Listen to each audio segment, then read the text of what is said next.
Hare Krishna, Namaste. Chapter 16 is entitled as Daivasura Sampat Vibhaga Yoga, the yoga of the divine and demonic nature. Sloka 12. āśā-pāśa-śatair baddhāḥ kāma-krodha-parāyaṇāḥ īhante kāma-bhogārtham anyāyenārtha-sañcayān. This sloka further explains on their actions. āśā-pāśa-śatair, entanglement in a network of hundreds of desires and hope.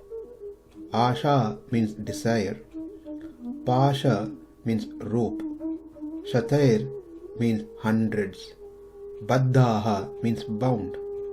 Such people who has unlimited thinking process to attain their heartfelt desires are bound by hundreds and thousands of rope called desires.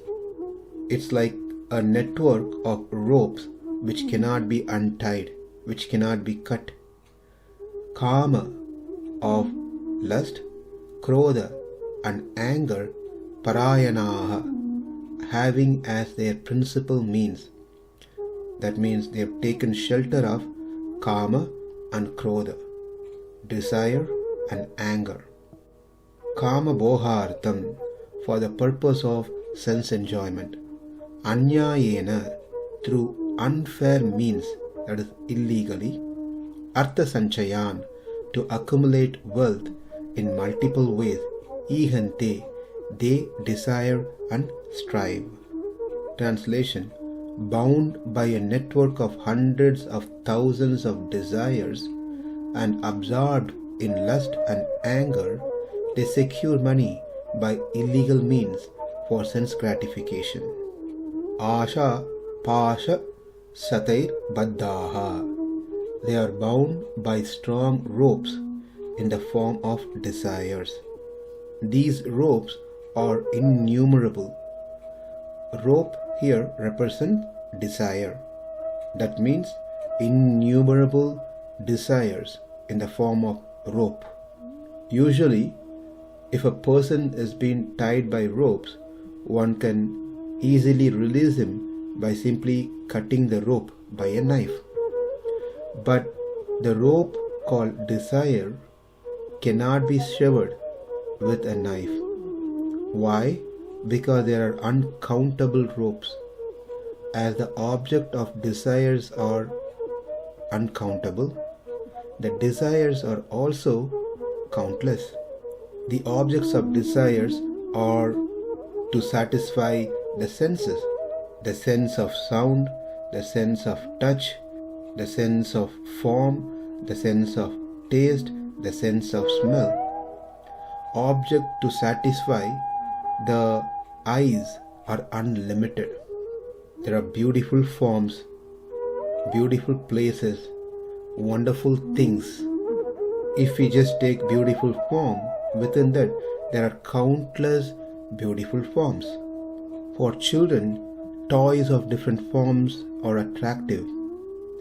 For adults, opposite genders of different features are attractive. If we take places, there are unlimited places for the eyes to enjoy.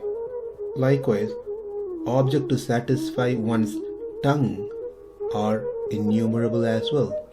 There are unlimited varieties of food that one can taste. If we just take drinks, there are so many different varieties of drinks.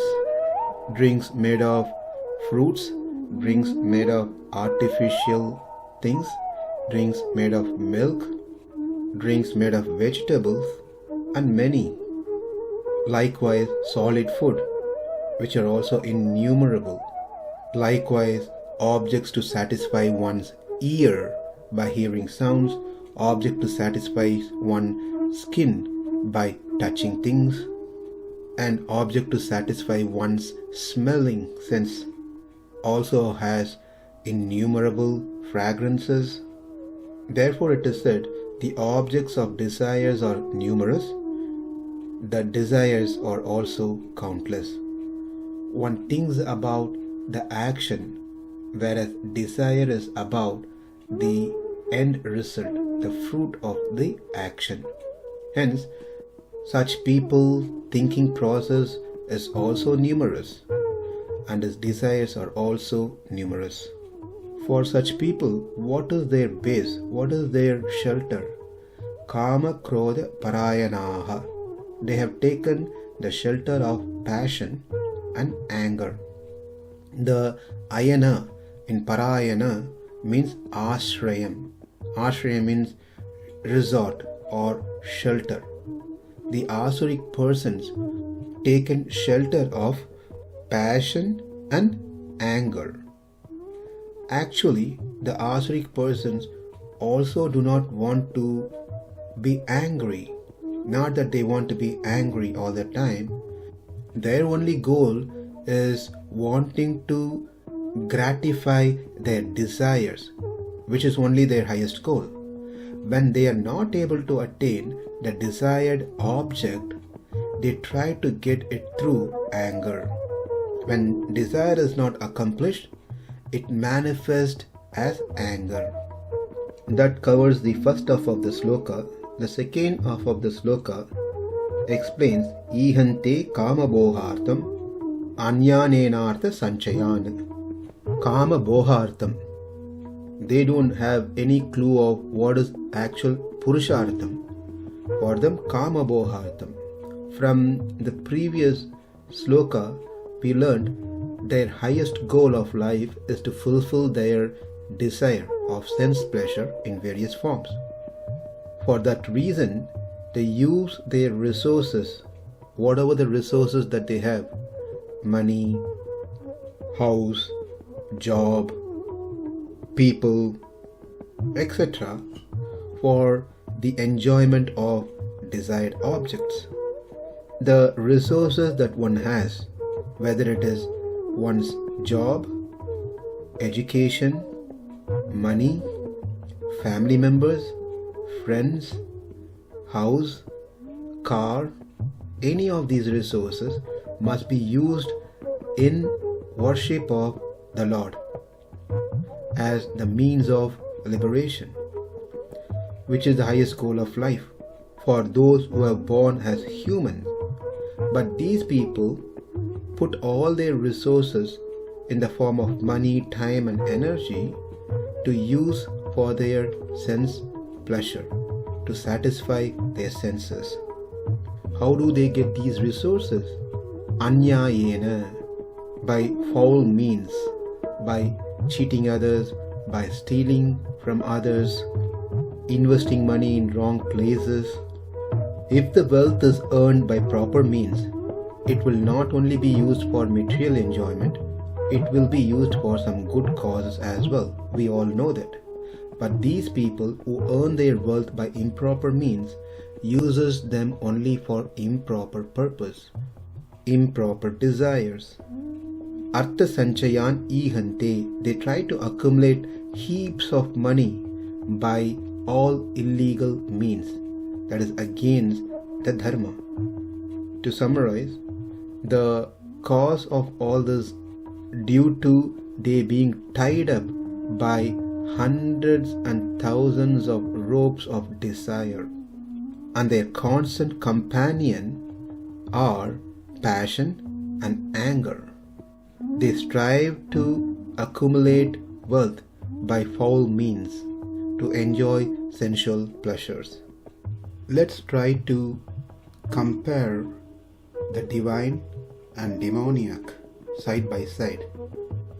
The divine are the yogis, also known as sadhus, whereas the demoniac are ayogis, asadhus. Yogis try to control their mind, whereas ayogis wander with their mind. Yogis progress further spiritually, whereas the ayogis progress further materially. Yogis give away things to become happier, whereas ayogis accumulate things to become happier. Yogis are satisfied with what they have, whereas ayogis are unsatisfied even if they have everything. Yogis constantly think means to become better spiritually, whereas ayogis constantly think means to become better materially. Yogi's thoughts makes him better. Ayogi's thoughts makes him worst. Yogi's conscious that God constantly watching him, whereas ayogis conscious that everyone must watch him. For yogis, life meant for sacrifice and austerity, whereas for ayogis, life meant for addiction and enjoyment. For yogis, the resources are used in service of God for one's own purification, whereas for ayogis, the resources are used for one's own satisfaction for further contamination. Yogis gradually get released from the Maya, whereas ayogis rapidly get entangled into Maya. Yogis drain their karmas, whereas ayogis gain more karmas. Yogis have taken shelter of Vasudeva. They are Vasudeva-parāyaṇāḥ, whereas ayogis have taken shelter of Kāma and Krodha, kāma-krodha-parāyaṇāḥ. The next sloka directly picturizes such ayogis, the demoniac, asuric mentality. āśā-pāśa-śatair baddhāḥ kāma-krodha-parāyaṇāḥ īhante kāma-bhogārtham anyāyenārtha-sañcayān. Namaste. Hare Krishna.